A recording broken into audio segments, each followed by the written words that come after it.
welcome to the channel. If you haven't been here before, well, we make stuff, all sorts, knives at the moment. What's that? And that? Well, you know what they're going to be? Steak knives. Yep, like that, in here, look, like that, finger on there. You get heaps of leverage on that. So yeah, that's what we're making.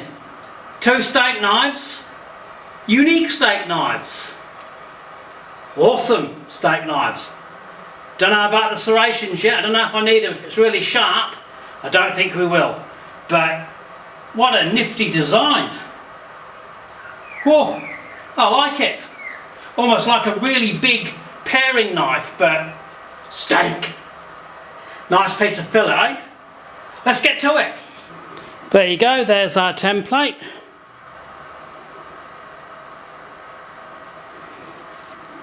Got teeth will travel. This is 12C27 stainless steel. So we'll be air hardening it in plates after we do some grinds. Haven't decided what sort of grind to do here yet. Could be quite a few different things. Could be a nice hollow grind, or even an S grind, or even just a flat grind.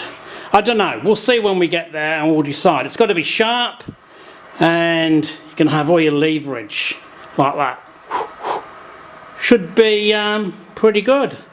Actually like the bend of the whole blade. See that? That curve? I like that, that looks good.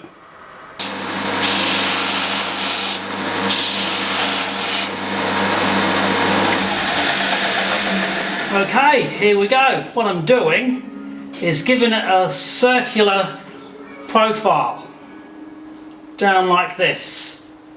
So it'll be pretty thin by the time I get there, but I'm just scoping it in. I was going to go hollow, but I thought, nah, too razorish.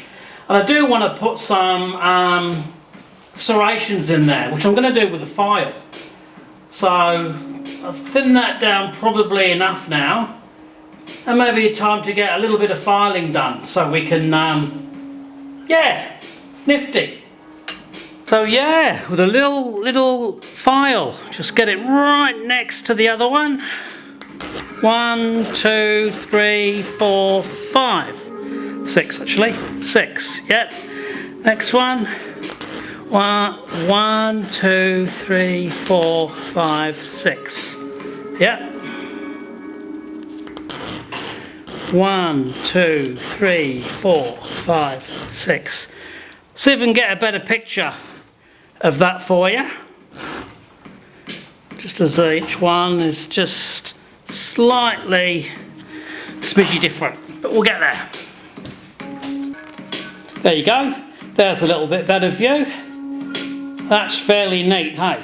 So we'll just carry on. It doesn't take long, as you can see. So we'll just, you know, like it's literally half a dozen files. Get it right in front of me. There.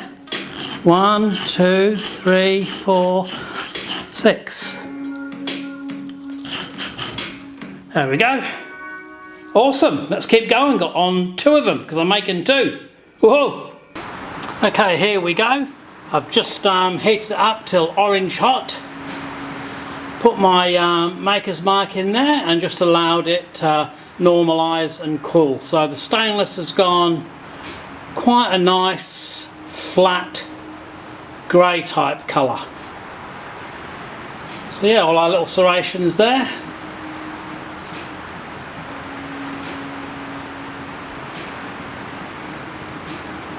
Looking not bad. Okay, so what we've done, we've just rubbed off some of the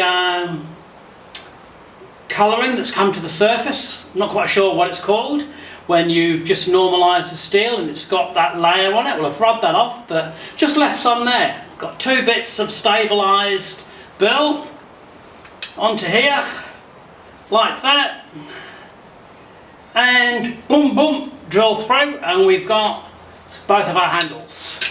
Now, lucky for me, I prepared one earlier. We've got the handles, drilled the holes, put them in. Now what I'm going to do is just get this on the sander, sand it round here to get the right angle, then I can take the blade out and just work on these edges just here. So yes, steak knife is coming along.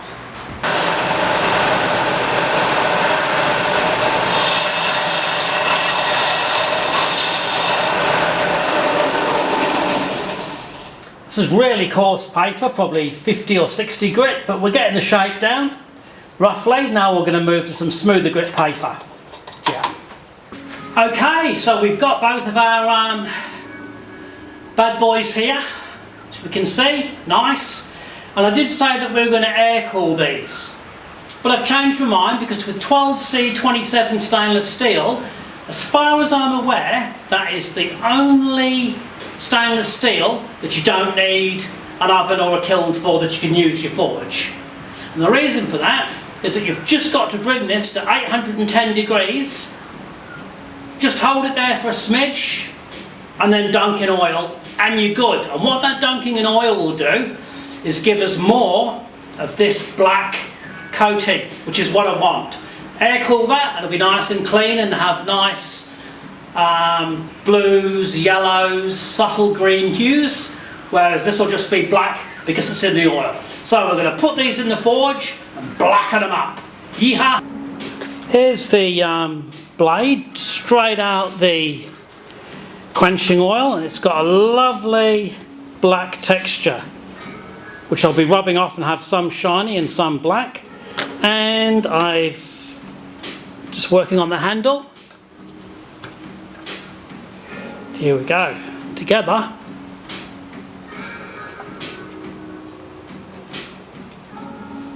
It's starting to look pretty good.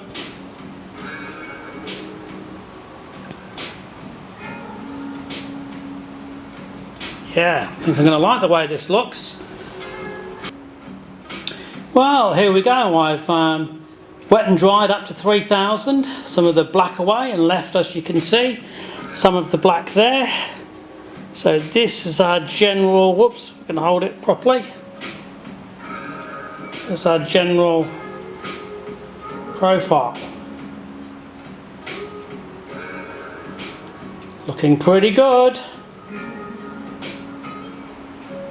On the side. Obviously different, has to be.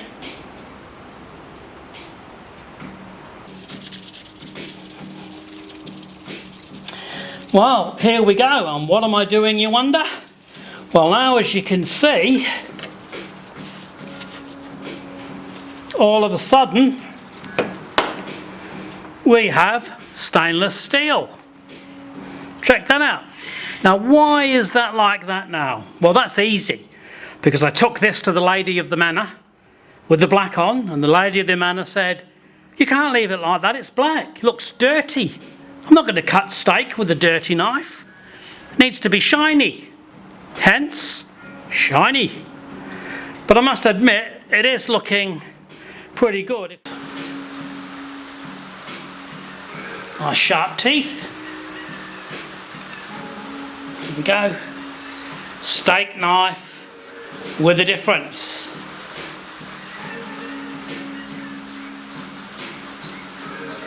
Here we go. Whoa, that's nice. There we go, in all his beauty. The handle, couple of coats of wax, 2000 wet and dry on the stainless, no buffing. Buffing closes all the pores, looks much nicer, just like that. You get a nice shine without that fake looking, I don't know, but yeah.